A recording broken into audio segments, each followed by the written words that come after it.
Se vexer est une réaction à une blessure.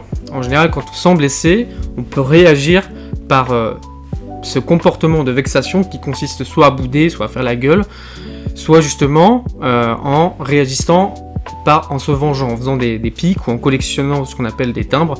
Collection de timbres, vous savez, comme dans les restaurants ou les boulangeries, quand on a assez de points, on gagne un sandwich à la fin.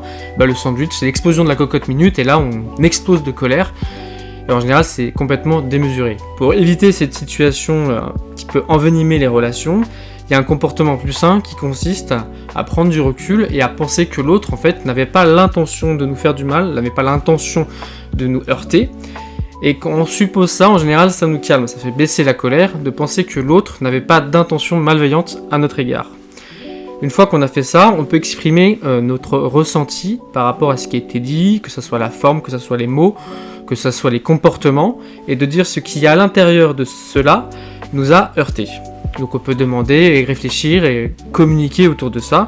Avec la personne, bien sûr, c'est disposé à entendre ça, parce que c'est pas toujours le cas, malheureusement. Une deuxième chose qui peut être faite, c'est aussi, ou une première chose, ça dépend, c'est de poser simplement des questions sur ce que la personne entend, sur ce qu'elle a dit, comment elle l'a dit. Peut-être qu'elle a mal formulé, peut-être que ça a dépassé sa pensée, peut-être que le mot n'a pas la même connotation émotionnelle que pour vous. Donc vous pouvez commencer aussi par là, par un travail d'enquête un petit peu, pour savoir ce que la personne a voulu vous dire, a voulu vous faire passer comme message.